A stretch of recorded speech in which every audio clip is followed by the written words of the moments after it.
wabarakatuh. Salam sejahtera. Macam mana guys? Korang banyak exam? Okey ke? Exam awal tahun. Biasalah kan. Ada berita sedih ke? Ada berita gembira? Macam-macam lah. Ada yang gembira, ada yang sedih kan? Betul tak? So, cikgu tak sure tahun ni SPM awal tak dengar-dengar ura dia awalkan. Cuma cikgu doakanlah supaya dia tak awalkan lah SPM. Tak sempat lah nak study kan. Hopefully dia stay macam tahun lepas, bulan 2, okey lah, nice. Kalau dia buat awal sangat pun tak sempat nak buat revision. Okay guys, so malam ni kita nak belajar mengenai pembahagian sel, cell division. Pembahagian sel ni penting lah. Macam mana kita ni dilahirkan dan kita membesar. Macam mana kita besar. Tangan kita makin besar dan sebagainya. Okay, so kat sini seperti kita nampak lah ada kromosom, ada DNA. Mesti korang pernah belajar dulu mengenai kromosom. Mengenai DNA. Betul tak? Jadi sebenarnya apa benda DNA dan kromosom ni? Okey, jom cikgu zoom sikit guys. Okey, dalam kita punya sel, dalam kita punya sel ni sel kan. Ni mungkin sel kulit. Okey, sel kita selain daripada sel melibatkan seksual, namanya sel soma. Namanya sel soma. Sel soma ni adalah sel macam kulit, mata ke, hidung ke, selain melibatkan ovum dan selain melibatkan sperma. Sperma tu dengan ovum bukan sel soma, tu namanya sel seks. Jadi selain daripada sel seks tu namanya adalah sel soma. Boleh? Okey, dalam sel soma ataupun sel kulit ke, sel mata ke kan, mesti dia mempunyai nukleus. Okey, korang pernah belajar masa form 3 dulu. Apakah fungsi nukleus guys? Siapa ingat lagi? Apakah fungsi nukleus? Siapa ingat lagi? Fungsi nukleus. Siapa ingat?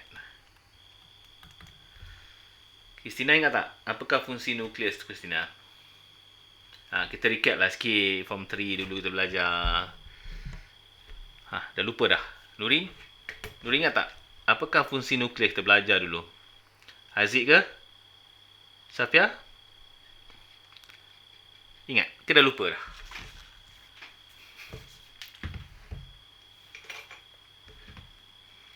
Tak ada ingat punya? Kita ada masalah. Tak ingat ya? Okey, tak apa. Okey, yang pertama, fungsi nukleus ni yang pertama, dia kawal semua aktiviti sel. Semua aktiviti sel. Okey, aktiviti sel tu semua dikawal oleh nukleus. Nombor 2, dia menyimpan ataupun membawa, carry, simpan ya. Simpan apa? Simpan bahan genetik. Genetic information. Apa genetic information? Inilah. Kromosom ni adalah bahan genetik. Okey, dah ingat dah apa fungsi nukleus? Okey, kita belajar dulu sampai nukleus saja. Masuk form 4 ni kita belajar lagi dalam nukleus. Terdiri daripada protein. Kita membina kromosom ni daripada protein. Okey, dalam nukleus adanya kromosom. Jadi nukleus tu besar, dalamnya ada kromosom. Okey? Okey, dalam kromosom, dalam ni kromosom tau, yang bentuk X ni adalah kromosom. Kromosom ni memang terbina daripada protein. Kita makan protein sebenarnya nak membina kromosom. So dalam nukleus adanya kromosom. Okey, dalam kromosom ada lagi benda kecil, iaitu DNA. Nukleus, kromosom, DNA. Okey, dalam DNA ada apa? Dalam DNA ada gene. Genetik. Genetik kita simpelkan sebagai gen. Okey, faham Kita dulu belajar nukleus. Dalam nukleus ada kromosom. Banyak kromosom kita tahu. Dalam kromosom ada DNA. Banyak juga. Dan dalam DNA ada gene. Jin ni adalah genetik yang kita membawa maklumat kita. Mata kita, mungkin mata sempit sikit, mungkin mata bulat sikit, mungkin mata biru ke, rambut kerinting. Ditentukan oleh jin. Jadi jin ni, jin korang punya jin adalah separuh daripada ibu, separuh daripada ayah. Dia sebahagian. Sebab dia melalui crossing over, pindah silang. Jadi korang tak dapatlah 100% daripada mak ataupun 100% daripada ayah, tak. Dia dapat separuh-separuh. Kadang-kadang kita mungkin rambut kita macam mak sikit ke. Adik kita mungkin rambut macam ayah ke. So, crossing over dia bergantung lah. Okey. Jadi kalau korang nak anak korang akan datang mempunyai genetik yang luar biasa sikit, korang kena cari pasangan yang luar, yang jauh daripada tempat korang tinggal lah. Jauh lah, mungkin kalau Malaysia mungkin Sabah Sarawak ataupun luar negara. Sebab genetik mereka berbeza kan. Jadi anak-anak yang dilahirkan tu mempunyai variation yang berbeza. Okey, clear kan Daripada kromosom, ada gen DNA dan adanya genetik. Okey, sampai sini korang nak tanya apa tak? So far so good? Boleh terima? Cikgu dah slow motion dah ni. Apa-apa nak tanya tak sampai di sini? Persoalan.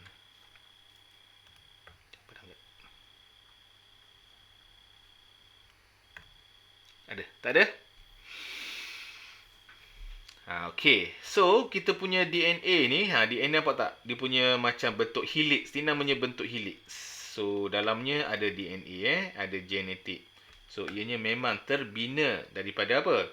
Terbina daripada namanya adalah nukleotida. Nukleotida ni daripada protein-protein. Okey, sebelum tu kita cerita pasal kromosom kan. So, bentuk X ni adalah kromosom. Okey, kromosom ni sebenarnya dia akan dipegang oleh, diikat. Apa dipanggil dipegang? Diikat oleh sentroma namanya. Sebab sepatutnya kromosom dia satu-satu je. Satu sebelah kiri, satu sebelah kanan. Dia kena ikat. So, ikat tu namanya sentroma. Okey. Tapi kalau kita boleh putuskan dia, satu kromosom ni namanya adalah kromatid. Sebelah kiri pun namanya adalah kromatid. Gabungan dua ni namanya kromosom. Faham tak? Boleh. Cukup komen sikit, okey tak? Nama lain bagi kromosom adalah kromatid kembar. Namanya kromatid kembar. Ni tak adalah dalam silibus, cikgu saja ceritalah kan. Okey, Kasina. Boleh Kasina? Nama lain bagi kromosom adalah kromatid kembar. Sebab ada dua kromatid. Dia berkembar. Okey, boleh. Okey, itu je cikgu rasa nak cerita. Okey, dalam DNA kita, dalam genetik, kita akan ada 3 nukleotida namanya. Gabungan 3 nukleotida. Sebab kita punya DNA dia bentuk helix macam ni. Dia bentuk helix macam ni lah. Warna lain lah ya. Jadi gabungan dia dari 3 macam ni. Dia ada 1, 2. Dia ada macam ni nak buat 1, 2, 3. Nanti belah sini pun ada juga. 1, 2, 3. Dia bergabung. Dapatlah satu rantaian. Okay, faham tak guys? Dia ada 3 benda. Gabungan 3. 1, 2, 3. 1, 2, 3. Okay, 3 tu namanya adalah nukleotida. Ni. Gabungan ini. Nampak straight je kan? Tapi dalam straight ni sebenarnya dia ada 3 gabungan nukleotida. Okey, itu sedikit mengenai kromosom guys. Ada apa nak tanya tak sampai sini? Ada tak apa-apa yang terlintas dalam fikiran korang? Yang ingin bertanya?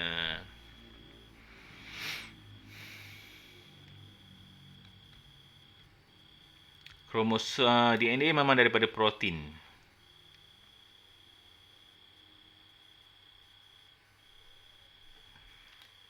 Kita Tak ada? Tak ada, cikgu boleh teruskan?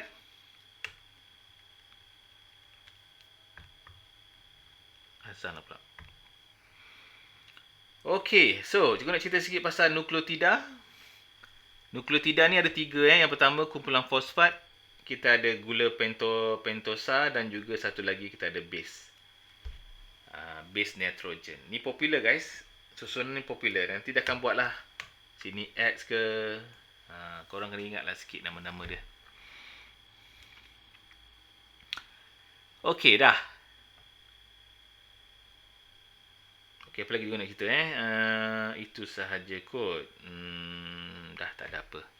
Saya nak check lagi apa lagi juga boleh cerita. Okey, now kita nak masuk kita punya sel soma. Sel soma kita ada 46 kromosom. Kita ada 46 kromosom.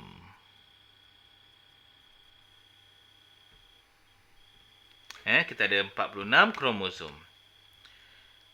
Kromosom kita berpasang-pasangan ya, kromosom kita. Contohnya kita ada yang pertama. Kromosom pertama. Macam ni kan? Sebenarnya ada 2 ni. Kromosom pertama ni ada sepasang. Okey, kromosom kedua pun ada sepasang. Adalah 3, 4, 5. Okey, sehinggalah sampai yang ke 23. 23 ni dia macam ni. Yang ke 23 ni dia macam ni bentuk dia. Dia berasingan. Yang lain tu kebanyakan nampak bercantum. Okey, yang 23 ni, ujung ni, ini namanya adalah kromosom sex namanya. Kromosom sex. Okey. Yang lain-lain tu namanya adalah kromosom autosom. Namanya kromosom autosom. Okey. Dan semua ini namanya adalah kromosom semua namanya adalah sel soma. Sel soma ni 20 ada 46. Kenapa 46? Sebab kita ada 23 tau. 23 pasang. Jadi satu pasang ada 2 kromosom. Jadi kita dapat 46 sel soma kita. Okey. Jadi kita punya sel autosom ni sampai dekat sini sahaja 22 lah. Jadi cikgu nak buat, kita boleh buat 22 tambah 2. 22 tambah 1. Faham tak? Jadi ini adalah autosom. Ini adalah kromosom sex. Okey, ni pasang. Kalau ikutkan dia kena dia 44 tambah 2 lah. Okey, ni autosom, ini adalah sex. Okey, sampai sini guys. Nak tanya apa-apa? Boleh? Nuri, okey Nuri? So far so good? Boleh terima? Ini namanya sepasang. Okey, ini namanya satu-satu. Okey, korang okey tak? Korang diamnya risau pula cikgu. Sofia okey? Aziz okey? Boleh, Nuri okey? Okey, dah settle. Sebab itu, kalau kita tengok sperma ya. Sperma dia akan tulis 22 tambah 1. Okey, ataupun 22 tambah X. Contohlah. Okey, sebelum masuk sperma. Okey, dekat sini untuk kromosom seks, korang akan ada 2 jenis. Sama ada nak menentukan korang lelaki ataupun perempuan. Kalau lelaki, dia adalah XX. Kromosom ni ada 2 kan? Jadi XX kalau lelaki. Kalau perempuan, XY. Okey, jadi katakanlah ada satu sperma. Katakanlah kita ada satu sperma. Okey, sperma ni dia mempunyai 22 tambah X. Ataupun 22 tambah Y lah sperma ni ya. Sperma dia buat separuh je. Kalau ikutkan kita ada 44 kan. Tapi dia bawa 22. Ada 2 tapi dia bawa 1 Y. Katakanlah dia berjumpa dengan ovum. Ovum ni adalah 22 tambah X. Okey, wanita hanya ada X sahaja guys. Bila digabungkan, baby yang dihasilkan adalah 22 tambah XY. Baby ni lelaki ke perempuan guys? Baby ni lelaki ke perempuan?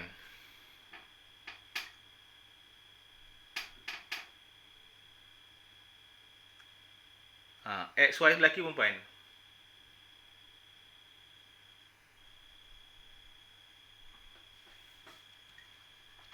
Alamak, tak tahu ke? Lelaki perempuan? Tengok belakang ni. XY ni. XY apa? XY adalah lelaki. Perempuan XX. Ni wanita sini. Jadi sebab tu penting kita tahu ni kromosom set dia ni nak menentukan lelaki perempuan. Okey macam tu. Okey, itulah sedikit mengenai kromosom. Itulah mengenai kromosom.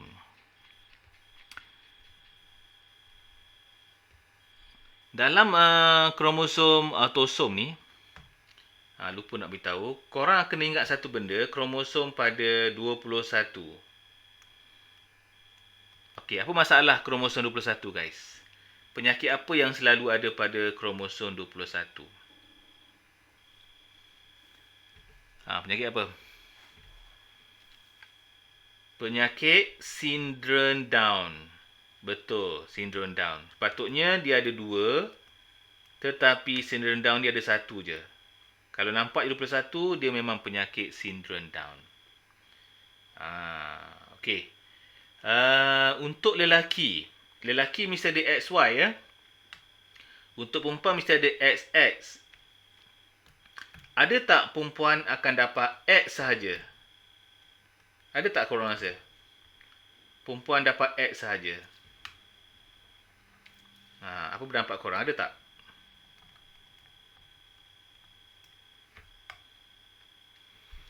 Jawapannya ada. Kita panggil XO. O tu kosong lah. Dia ada satu X sahaja. Kalau perempuan tu satu X, dia adalah wanita. Tapi namanya adalah penyakit Down syndrome Turner. Sindrom Turner.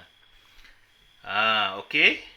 Turner tu apa? Turner tu perempuan ni, dia bersifat seks sekundernya macam lelaki. Seks sekunder tu apa? Korang kena tahulah, satu seks sekunder, satu seks primer. Seks primer. Okey, seks primer. Satu lagi namanya seks sekunder. Okey, seks primer ni adalah alat tu sendirilah. Alat tu sendiri menentukan. Tengok alat tu dah tahu lelaki perempuan. Tu namanya seks primer, seks mula-mula, seks yang utama. Seks sekunder ni adalah contohnya suara dia, perjalanan dia, misai dia. Tu di bawah seks sekunder. Untuk wanita XO ni, Turner ni kan, dia memang alat dia memang perempuan lah. Tetapi mungkin suara dia macam lelaki sikit. Ataupun mungkin suara perempuan tapi jalan dia macam lelaki sikit. Mungkin dia kasar sikit. Mungkin badan dia macam lelaki sikit. Faham tak? Turner namanya. Kalau lelaki ada juga Klinefelter namanya. So namanya dia akan jadi XYX ataupun XXY. Dia terlebih satu X. Ini pun sama, dia punya alat dia lelaki kan. Cuma seks sekundernya perempuan. Contohnya dia macam suara dia perempuan sikit, dia lembut-lembut sikit. Dia lebih macam tu. Klinefelter namanya ya. Jadi sebab itu kedua-dua ni penyakit lelaki dan perempuan, kebiasaannya dia tidak boleh menghasilkan zuriat guys. Tu kelemahan dia lah. Takdir dia macam tu ya, takdir dia macam tu. Okey, walaupun sedih, itulah terpaksalah kita terima hakikat dia macam itu. Okey, now kita nak belajar sedikit mengenai mitosis dan juga meiosis. Pernah dengar tak mitosis dan meiosis? Mitosis dan meiosis. Pernah dengar? Ni panjang ni. Cikgu nak cerita semua ni tak habis ni. Pernah dengar ya? Okey, cikgu buat secara ringkas lah. Ni korang boleh baca sendiri. Panjang sangat ni aku nak habiskan ni. Ya Allah, ya Tuhanku. Korang ada dua jenis nanti. Satu mitosis. Cikgu buat perbezaan dulu. Satu mitosis, satu meiosis. Meiosis. Korang pernah dengar masa form 3 dulu. So, apa bezanya? Korang kena ingat meiosis yang ejaan panjang ni. Dia hanya untuk sperma dan ovum sahaja. Dua ni hanya untuk sperma dan ovum sahaja. Selain daripada tu, dia adalah mitosis. Contohnya kulit, mitosis. Mata, mitosis. Tapi melibatkan sperma dan ovum, iaitu melibatkan seks melahirkan baby, dia adalah meiosis. Senang je guys. Proses dia sama, cuma hasilnya berbeza. Untuk kita punya meiosis, dia akan menghasilkan dua gamet, dua anak. Ini namanya induk. Ini namanya anak adalah sel anak. Mitosis ada dua anak. Dia akan lahirkan dua anak. Contohnya katakanlah kalau kulit kita terluka ya. Kulit kita kena gigit anjing. Contohnya lah. Luka macam ni kan. So nanti sel sebelah ni akan membuat dua anak. Sel sebelah ni akan buat dua anak. Lama-lama dia bercantum. So anak ni sama macam induk.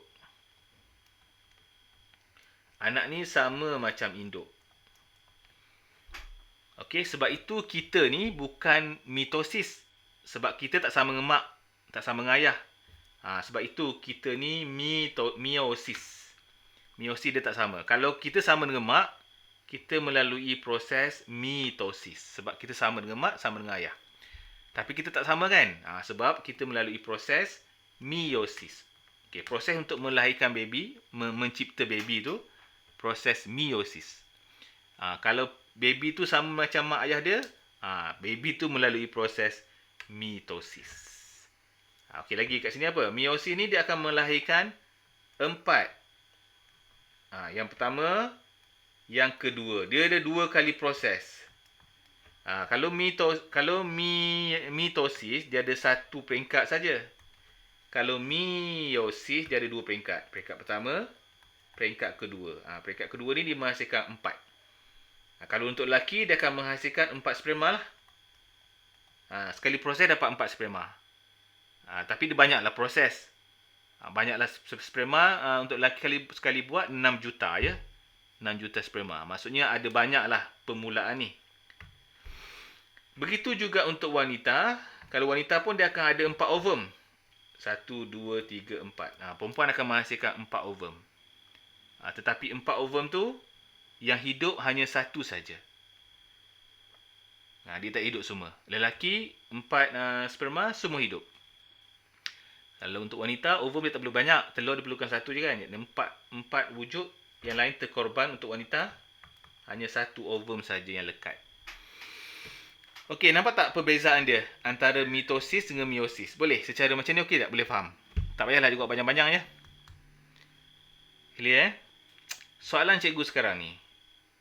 Boleh tak kita membuat baby melalui mitosis? Di mana baby tu sama dengan mak dia ataupun dengan ayah dia. Okey, apa pendapat korang? Boleh ke tak boleh?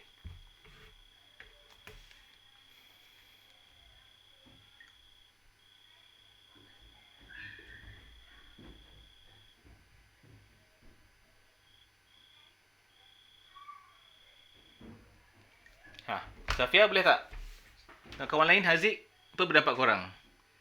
Boleh tak cikgu nak menghasilkan seorang baby yang sama dengan mak dia ataupun dengan ayah? Kristina? Kilfi boleh tak? The boy? Tak tahu? Alamak, Safia tak tahu. Bagilah cadangan sikit Safia. Boleh ke tak ke? Tak tahu ya? Tak boleh kot Nurin. Sebenarnya boleh. Sebenarnya boleh. Okey, siapa nak tahu macam mana? Tapi ini melanggar etika manusia. Jadi macam mana nak tahu ya? Kalau kita buat macam ni, kita melanggar etika sebagai manusia. Jadi secara etikanya tak dibuat untuk manusia, tetapi dianya pernah dibuat untuk binatang. Okey, pernah dibuat untuk binatang. Macam kambing doli. Pernah tengok kambing doli tak? Kambing doli. Tahu kambing doli? Kambing doli. Binatang kacukan, yes. Okey. Kambing doli tu melalui proses mitosis. Sebab dia melalui cloning. Clone tu adalah mitosis. Sebab dia nak clone bapa dia. Ataupun dia nak clone mak dia yang sama dengan mak dengan bapa dia.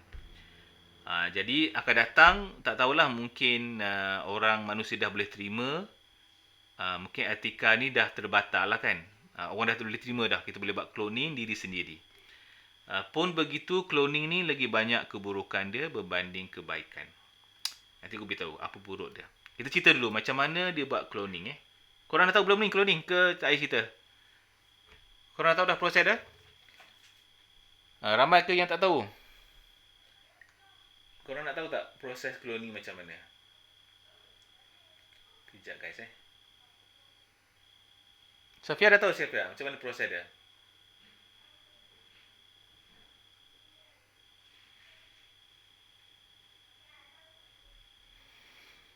Kat sini belum tahu lagi Okey, jom kita bercerita sikit cloning. Kalau dalam haiwan dan manusia kita panggil clone, tapi dalam tumbuhan kita panggil pertunasan. Kultur namanya, kultur. Cloning jugalah. Culture kultur. Okey, now cloning dia macam ni ni untuk eksperimen lah supaya eksperimen kita fair, adil kan. Okey, sekarang ni kita ada 3 haiwan yang terlibat. Macam doli tadi tu ataupun apa-apa. Bukan doli je tau, banyak lagi haiwan yang buat. Anjing dan sebagainya. Tapi yang mula-mula sekali yang dia buat adalah doli itulah. Biri-biri tu. Okey, jadi cikgu perkenalkan, kita ada 3 ekor kambing. Kita ada 3 ekor kambing ya. Macam semut pula kambing cikgu. Kambing A, kambing B dan juga kambing C. Okey, kambing C. Okey, kenapa ada 3 dia buat? Kerana untuk memastikan eksperimen ni fair lah, adil. Okey, now sekarang kambing A ni dia akan derma ovum.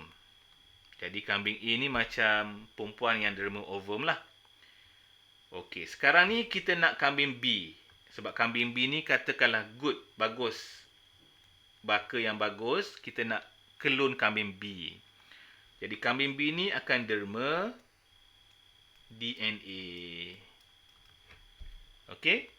Derma DNA. So, first thing first, dia akan ambil daripada lembu atau kambing A ni, ovum dia.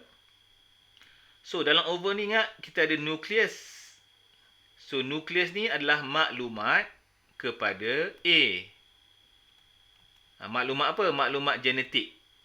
Jadi, dalam kandungan nukleus ni ada banyak maklumat mengenai A. A kita tak nak. Kita nak A. Tak nak maklumat A. Sebab kambing A tu mungkin kurang bagus sikit baka dia.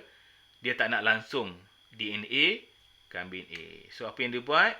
Dia akan kenakan sedikit renjatan elektrik lah dalam dia punya bekas.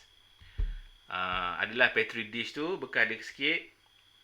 Dia akan buang DNA je. Jadi sekarang ni kita punya ovum ni kosong guys. Tak ada information. Tak ada DNA.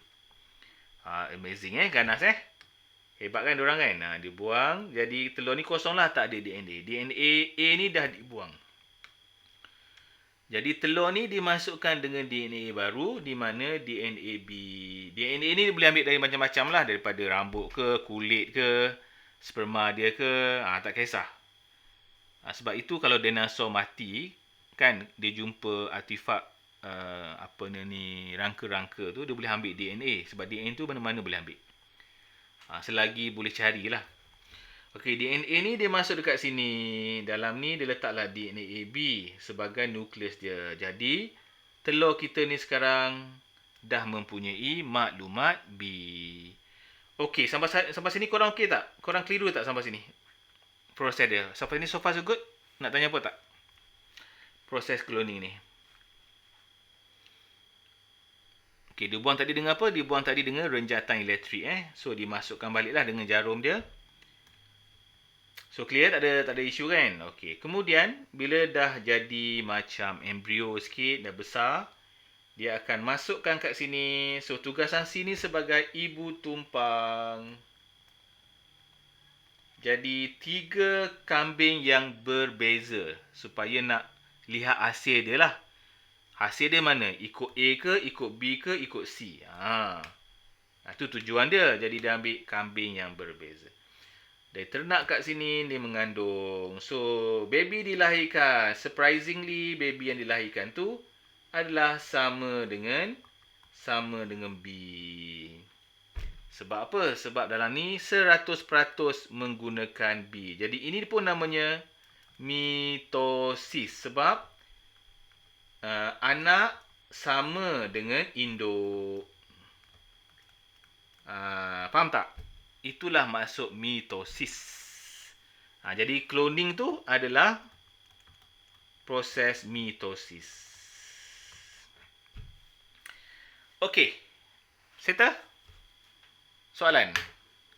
Okey, Kesina dah faham sekarang ni, Kesina? Macam mana jadinya? Proses cloning dan juga mitosis.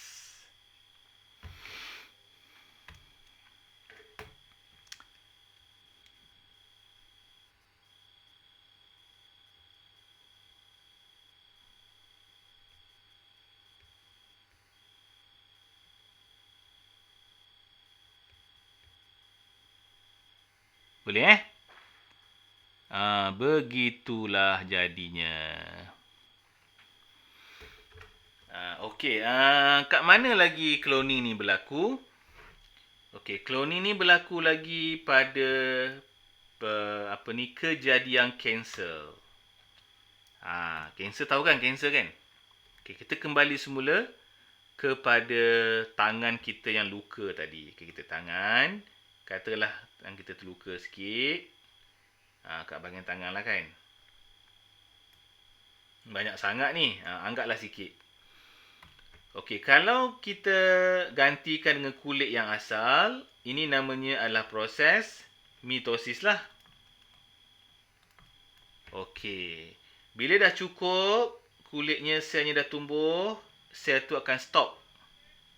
Sel tu akan stop lah sebab dah cukup dah kan. Ini namanya mitosis terkawal. Sebab dah cukup dia stop. Kita kawal dia. Maksudnya badan kita kawal lah mitosis ni. Faham tak? Okey, kalau katakanlah dia adalah kanser. Kanser ni adalah kita punya sel ni yang cantik ni tiba-tiba dia mutasi. Pernah dengar mutasi tak? Mutation. Macam cerita X-Men tu lah mutasi. So, di mutasi biasanya sel dia lebih besar berbanding yang asal.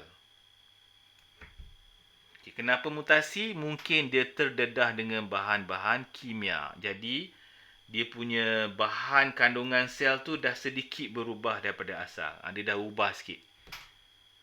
Sebab tu macam cerita Hulk warna hijau tu kan. Dia sebenarnya dia kanser lah tu. Dia kena kanser sebab tu dia besar-besar-besar. Tapi cerita Hulk tu tak logik lah. Sebab kanser sekarang ni tak ada jadi Hulk. Jadi mati kita. Okey, so apa jadi? Sel ni akan grow. Dia akan grow. Tapi taklah besar. Ini kan ni besar sangat ni. Cikgu nak tunjuk je. Dia akan grow sampai bila-bila. Sebab ini namanya mitosis tak terkawal.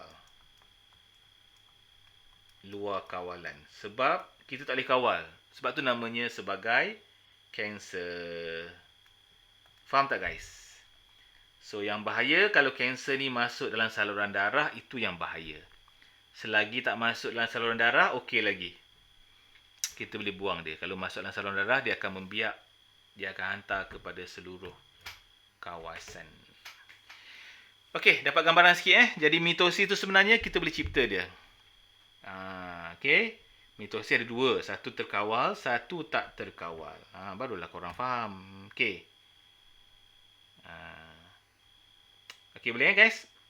Aku notasi aku ada. Panjang sangat. Okey. Jadi kat sini kita buat secara ringkaslah perbezaan mitosis dan meiosis. Jom kita buat perbezaan dia sikit. Okey, mula-mula kita cerita pasal dia punya tempat berlaku. Okey, kat mana tempat berlaku? Kalau untuk mitosis, jauhlah pula sini sekejap. Buat ni dah. Supaya senang ya. Sini meiosis, sini mitosis. Okey, senang kan? So, kalau tanya tempat berlaku, kat mana tempat berlaku, dah tentulah kat sini namanya sel pembiakan lah. Sel pembiakan. Sebab mitosis. Sebab meiosis. Okey, sini namanya sel soma. Sel soma ni selain daripada sel pembiakan. Okey, lepas tu bilangan anak yang dihasilkan. Okey, bilangan anak untuk meiosis adalah 4. Manakala mitosis adalah 2. Okey, lepas tu kita ada pindah silang. Okey, pindah silang. Pindah silang ada pada meiosis, tak ada pada mitosis. Pindah silang ni maksudnya ada mak dan ayah tu nanti dia akan tukarlah mak separuh, ayah separuh. Namanya pindah silang. Okey. Lepas tu kita punya kandungan genetik. Maklumat genetik yang ada untuk mitosis sama dengan mak ayah dia. Manakala yang meiosis berbeza dengan mak ayah dia. Sebab separuh-separuh kan. Okey. Seterusnya kita ada variasi. Variasi ni bahasa kita perbezaan lah. Perbezaan. Cikgu tulis laju guys. Cantik, comok sikit. Perbezaan ni kalau ikut untuk meiosis ada. Sebab itu kita dengan mak ayah kita berbeza. Manakala untuk mitosis tak ada. Tak ada ya, sebab itu kulit tangan akan jadi kulit tangan lah. Kulit mata akan jadi kulit mata. Okey, boleh. Yang terakhir adalah bilangan kromosom. Bilangan kromosom. Bilangan kromosom untuk mitosis sama, manakala untuk meiosis separuh saja guys. Ingat separuh nak jadi anak, separuh mak, separuh ayah. Jadi separuh daripada induknya, sel induk. Separuh daripada sperma, separuh daripada ovum. Okey, boleh. Nak salin ke? Ke tak payah salin?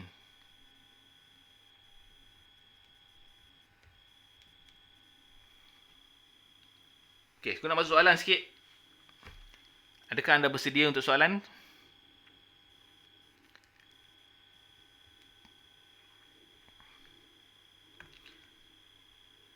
Okey, perbezaan lebih lanjut nanti minggu depan kita akan buat. Nama-nama dia setiap proses. Itulah hari ni minggu ni kita tak sempat kot. Ni panjang-panjang ni kan, nampak tak? Panjang-panjang proses dia kan? Proses panjang-panjang ni minggu depan lah cikgu cerita sikit. Cikgu akan bagi akronim lah supaya korang senang nak ingat. Ni ada kat sini ni guys. Minggu depan kita isi ni. Minggu ni tak sempat guys. Minggu ni takut korang dah banyak dah masuk maklumat ni. Jadi kita akan buat soalan kita pada 5.1 dulu ni.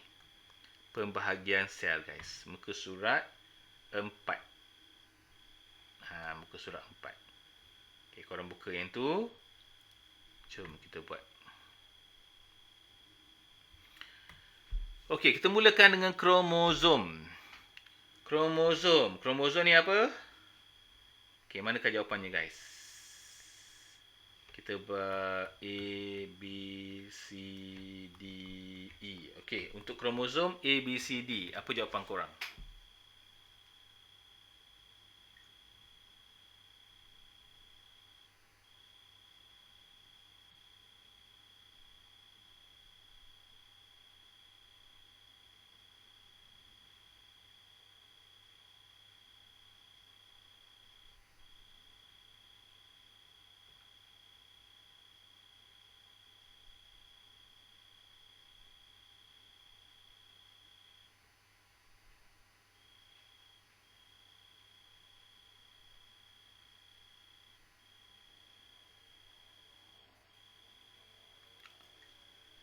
Nurin kata C tu apa? Struktur berbenang halus. Struktur berbenang halus. Betul. Daripada asid nukleik hanya terdapat kepada sel haiwan dan sel tumbuhan. Sel haiwan tu termasuk manusia lah. Untuk tumbuhan, kromosom ni hanya ada pada akar dan pucuk sahaja ya. Nanti untuk tumbuhan, untuk kromosom ni, mitosis hanya berlaku pada akar dan pucuk. Mitosis, bukan kromosom, mitosis. Okey, kita tengok gene pula. Genetik kita, gene. Gene kat mana ni? A, B, C, D.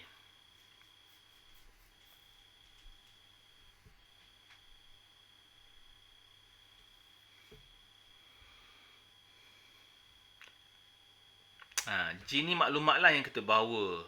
Nak jadikan dia rambut, nak jadikan dia mata.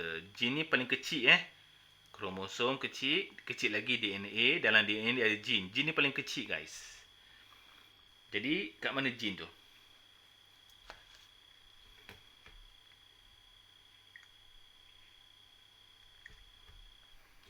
Jawapannya adalah E. Betul Nurin. Unsur unit asas.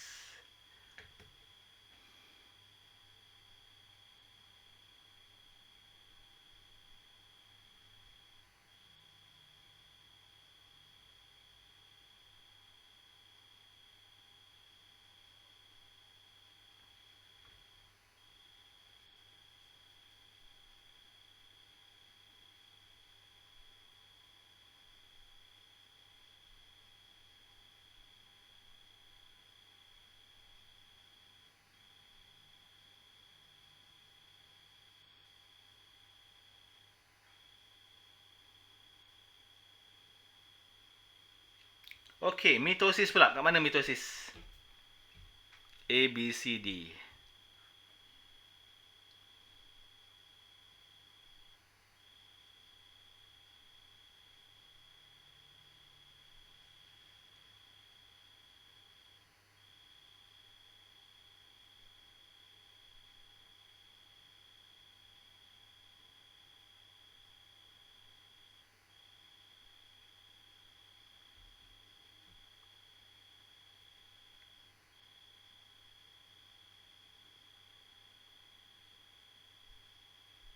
Jawapannya A.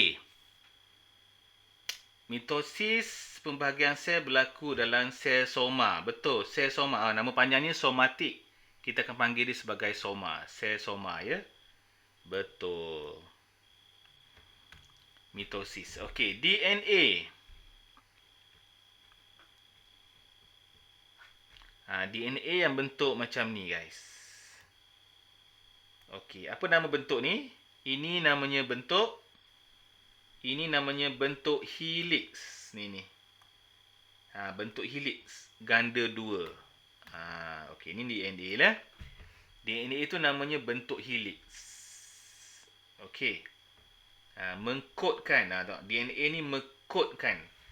Dalam DNA itu ada gene. Dari gene tu dia akan kodkan lah. Kod dia tu nanti sesuai lah untuk rambut dia macam mana kod dia. Rambut, otak, mana, mata. Okey. Manakala meiosis adalah proses pembahagian sel yang menghasilkan gamet. Okey, gamet kat sini dia refer kepada sperma sperma dan juga ovum sahaja. Jadi gamet ni hanya untuk meiosis saja ya. Mitosis tak ada. Mitosis dikata pembahagian sel saja, menghasilkan sel anak. Dia tak sebut sel gamet. Gamet tu hanya untuk sperma dan juga ovum saja guys.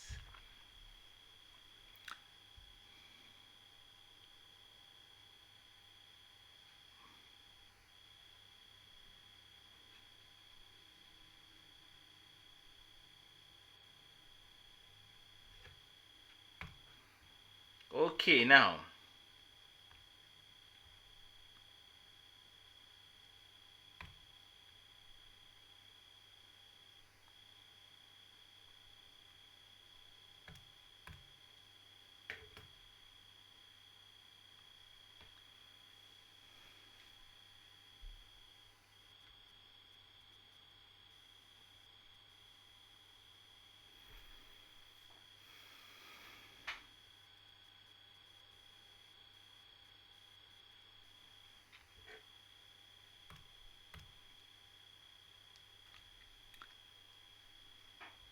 Okey, dah.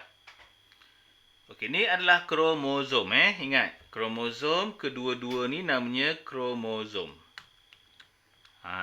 Okey Kalau satu saja apa nama dia guys? Okey, siapa ingat lagi? Kalau satu saja apa nama dia? Kromatik. Yes, betul. Kromatik. Okey. Dua-dua kromosom ni diikat ataupun dipegang oleh siapakah yang memegang kromosom? Namanya adalah centromer. Betul. Okey, and then kita ada ini kromosom lah.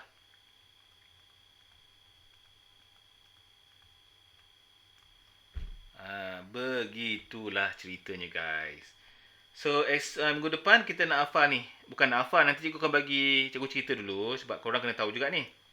Lepas tahun ni cikgu akan bagi satu akronim supaya korang ingat mudah. Okey, ni mula-mula adalah peringkat mitosis. Mitosis dengan meiosis cikgu beritahu terang dia sama aja. Dia sama saja. Cuma meiosis dia ada proses ni 2 kali.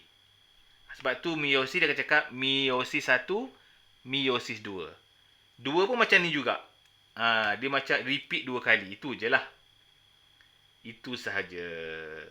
So, cikgu rasa cukup lah untuk malam ni kot guys. Cikgu nak buat ini pun takut korang pun dah bela-bela dah. Kan? So, kita stop sampai sini ya. Ke korang boleh on lagi ni? Nurin macam mana? Aziz okey ke? Kristina? Cikgu stop sampai sini lah ya guys. Boleh? Kan korang tak larat dah. Kristina gelak je. Okey lah guys. So minggu depan lah sambung ni. Nanti kan tak masuk pula. Okey. So kalau macam